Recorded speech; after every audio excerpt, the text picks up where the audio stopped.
תקראי הליכות et la halachot. Chazak u'baruch Rabotai, Besorot Tovot. On est aujourd'hui le 20 Tevet, une grande journée comme tous les jours, vous allez me dire, mais aujourd'hui spécialement, quand on a des ilulot, des journées où des grandes tzadikim, ils ont leur fête en haut, car ils ont disparu, on appelle ça disparu physique, mais leur Torah est toujours là.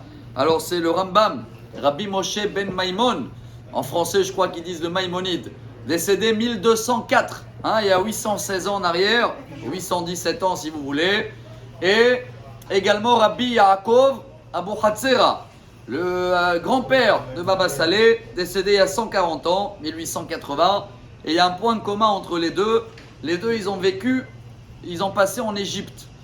C'est vrai que c'était un chemin pour arriver en Israël, à la fin le Rambam, il est arrivé, il est enterré à Tibériade, que Rabbi Yaakov Abuchatzera, il est resté en Égypte, c'était sur le chemin, il voulait arriver en Israël, mais la volonté de Dieu, c'était qu'il sera enterré là-bas, dans la ville d'Emanour en Égypte.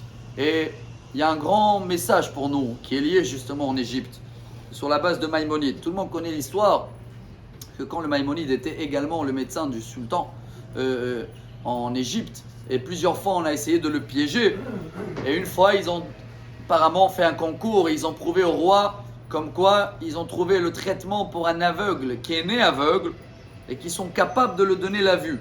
Et selon le Rambam, et même aujourd'hui, ils n'arrivent pas à quelqu'un qui est né aveugle, on ne peut pas le rendre voir.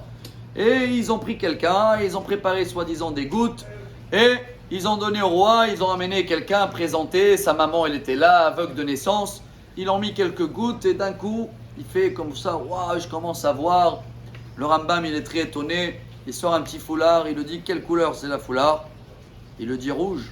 Le Rambam il dit au roi, voilà, comment il sait que c'est rouge s'il n'a jamais vu des couleurs de sa vie? Eh bien, chers amis, c'est pas seulement une histoire pour comprendre la grandeur de Rambam. Si vous voulez vraiment aujourd'hui tirer avec un grand message, le Rambam, dans le 5e chapitre d'Alachot Abchira, de libre arbitre, dans la 5e halakha, là-bas il parle justement sur la paracha de cette semaine en disant, Dieu il dit à Moshe, V'ani adati ki lo iten lachem Paro. Dieu il dit à Moshe, je sais que Pharaon il ne va pas vous libérer. Ben, il est où le libre arbitre, il dit le Rambam? Si Dieu il sait tout, alors comment? Alors s'il sait déjà si moi je vais être juste ou pas, alors à quoi ça sert que je vais faire des efforts si déjà il sait tout? Parce que si je vais faire des efforts, je vais changer, alors tu vas me dire que Dieu il sait pas tout. C'est la plus grande question peut-être de judaïsme et de libre arbitre.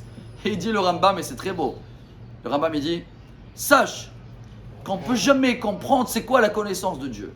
Tu peux pas, c'est comme tu expliques à un aveugle qui vient, c'est quoi la différence entre rouge et vert? Mais il ne sait pas, il ne peut même pas s'imaginer. Nous aussi, en logouf, en lodmoutagouf, ou echad, yediato echad. Dieu, sa connaissance, on ne peut pas comprendre. Mais sache, dit le Rambam, que dans tous les cas, tu as toujours la force dans la main à toi de faire ton libre arbitre. Tu as toujours le choix. Après, ce que Dieu il sait ou il ne sait pas, on ne peut jamais comprendre, comme un aveugle qui ne l'a jamais vu, va pas l'expliquer c'est quoi rouge, blanc et noir. Alors pour nous, chers amis, ça doit nous donner beaucoup de force. Suivre toujours les messages de la Torah. Regardez le nom du Rambam, comment il est cité partout dans le monde. Comment le nom de Rabbi Yaakov Abuchatzera et toute la famille Abuchatzera nous donne aussi beaucoup de force. J'espère que chacun de nous aujourd'hui, il ne va pas seulement que allumer des bougies, il va aussi essayer de prendre exemple, nous tous, d'être dans leur image, dans leur chemin et essayer toujours, Bezrat Hashem, de faire des bons choix avec notre libre arbitre. Et comme ça, Bezrat Hashem, Dieu sera fier de nous. Bonne journée. Amar Rabbi Elazar. Amar Rabbi